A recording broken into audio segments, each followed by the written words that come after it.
चमनपुर नाम के एक छोटे से गांव में कमला नाम की एक बूढ़ी औरत रहती थी। कमला के दो बेटे थे, गगन और बंटू। गगन बहुत मेहनती था। अक्सर पढ़ाई पूरी करने के बाद अपनी माँ के साथ मटके बनाने में उसकी मदद करता था। लेकिन बंटू बहुत कामचोर और घमंडी था। वह अपनी माँ की बिल्कुल भी मदद नहीं करता था। एक दिन कमला बहुत बीमार पड़ गई। कमला बोली, अरे मेरे बच्चों, अब मैं बूढ़ी हो गई हूँ। मुझसे और यह मिट्टी के घड़े नहीं बनाए जाते और ना ही शहर जाकर बेचे जाते हैं। तुम लोग अब बड़े हो गए हो। मैं चाहती हूँ कि तुम लोग अब मिट्टी के घड़े बनाओ और शहर जाकर बेचा करो। यह घर इसी मिट्टी के घड़ों के काम की वजह से ही चलता है मेरे बच्चों। बंटू बोला, अरे माँ, यह क्या कह रही हो? मैं यह मिट्टी के घड़े बनाऊंगा? यह छोटा मोटा काम मुझसे नहीं होगा। मैं तो कुछ बड़ा करूंगा। यह है ना तुम्हारा गगन, यह बनाएगा तुम्हारे लिए मिट्टी के घड़े। कमला बोली, अरे बेटा, कोई भी काम छोटा बड़ा नहीं होता। आखिर मैंने भी तो अब तक इन्हीं मिट्टी के घड़ों की वजह से तुम्हें इतना बड़ा किया। जब तुम अच्छे से मिट्टी के घड़ों को बनाकर बेचोगे तो तुम्हें जरूर सफलता मिलेगी। बंटू बोला, नहीं माँ, मैं सब बातों को नहीं मानता। मैं मिट्टी के घड़े नहीं बनाऊंगा, बस। इसके बाद बंटू वहां से चला जाता है। कमला बोली, क्या तुम्हें भी कोई दिक्कत है बेटा इन मिट्टी के घड़ों को बनाने में? यह बंटू तो मेरी कभी नहीं सुनता। गगन बोला, नहीं, मैं यह सब अच्छे से जानता हूं कि तुम्हारी अब तबीयत ठीक नहीं रहती, इसलिए अब तुम हम दोनों भाइयों को यह काम करने के लिए बोल रही हो। तुम चिंता मत करो, मैं मिट्टी के घड़े बनाकर उन्हें शहर जाकर बेचकर आया करूंगा। कमला बोली, तुम्हें पता है बेटा, तुम मेरे लायक बेटे हो। गगन अगले दिन से ही मिट्टी के घड़े बनाने लगता है। बंटू बोला, अरे कुछ नहीं होगा तेरे मिट्टी के घड़े बनाने से। कोई नहीं लेगा तेरे यह मिट्टी के घड़े, समझा? बेकार में मेहनत कर रहा है। गगन बोला, मुझे नहीं पता भैया, मेरे यह मिट्टी के घड़े कोई खरीदेगा या नहीं, लेकिन मुझे इतना तो पता है कि कम से कम मुझे कोशिश तो करनी चाहिए। बंटू बोला, हाँ हाँ ठीक है, कर ले कोशिश। मुझे क्या ही लेना देना तेरे इन मामूली मिट्टी के घड़ों से।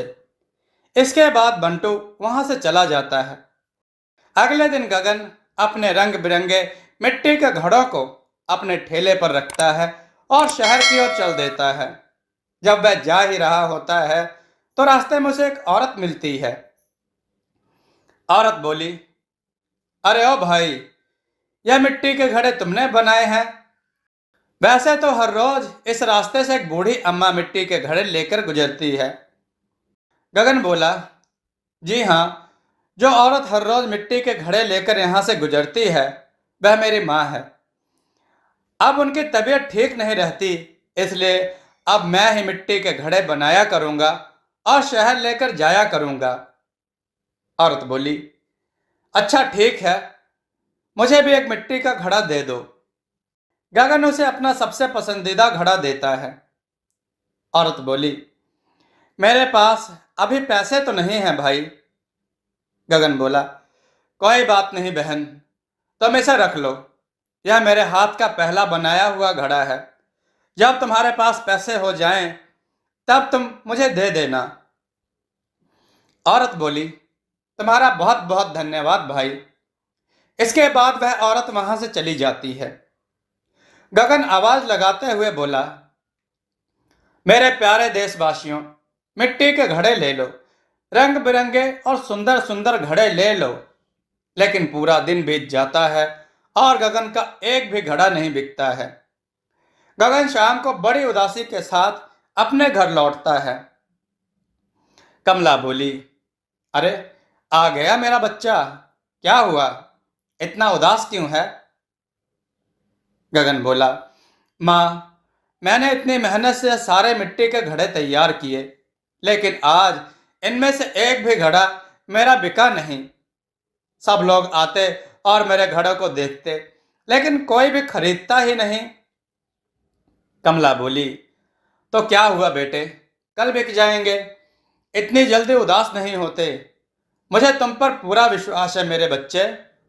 गगन अपनी माँ की यह बात सुनकर बोला, मैं और ज्यादा मेहनत करूंगा और ज्यादा बड़े और अच्छे घड़े बनाऊंगा।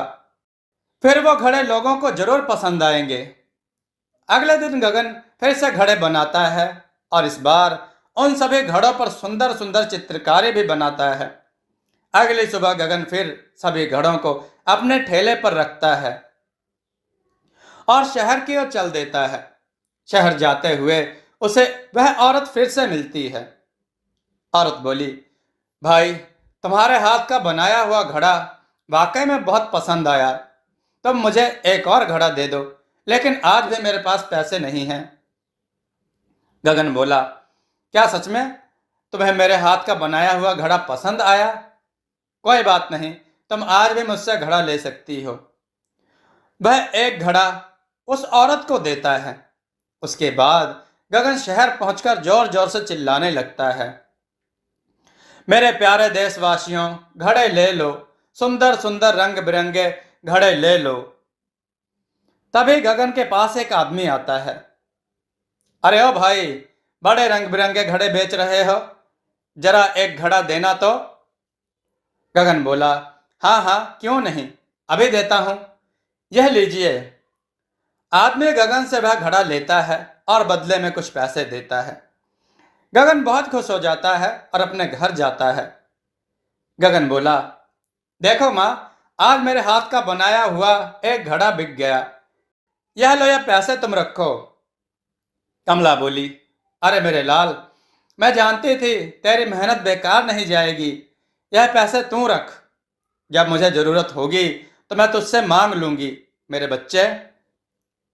गगन बोला, ठीक है, तुम कहती हो तो रख लेता हूं।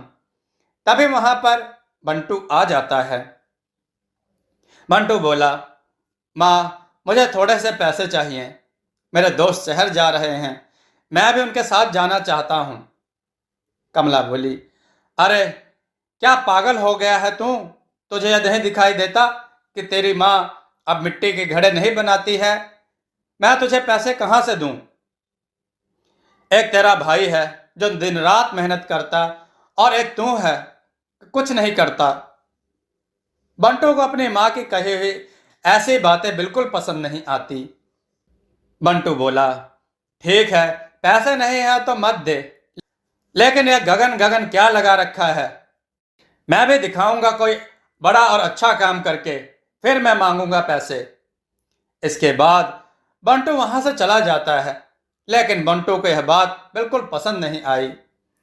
बंटू बोला, जब देखो माँ गगन की तारीफ करती रहती है, यह गगन का तो कुछ करना ही पड़ेगा। रात को जब गगन और उसकी माँ सो रहे थे, तब बंटू उन सारे पैसों को अलमारी से चुरा लेता है। अगली सुबह गगन फिर से शहर जाता है तो उसे वही औरत फिर से मिलती है। औरत बोली, भाई, आज मुझे फिर से तुमसे एक नया घड़ा चाहिए। गगन बोला, आज यह तुम्हारा 5वां घड़ा है। आखिर तुम इतने घड़ों का करते क्या हो? तुम मुझसे हर रोज नया घड़ा लेती हो, लेकिन क्यों? औरत बोली, समय आने पर बता दूंगी भाई। गगन ने कहा, ठीक है बहन, जैसे तुम्हारी मर्जी। गगन उस औरत को एक और नया घड़ा देता है और आगे बढ़ जाता है। शहर पहुंचकर गगन घड़े बेचने लग जाता है। काफी देर बाद भी कोई उसका घड़ा लेने नहीं आता।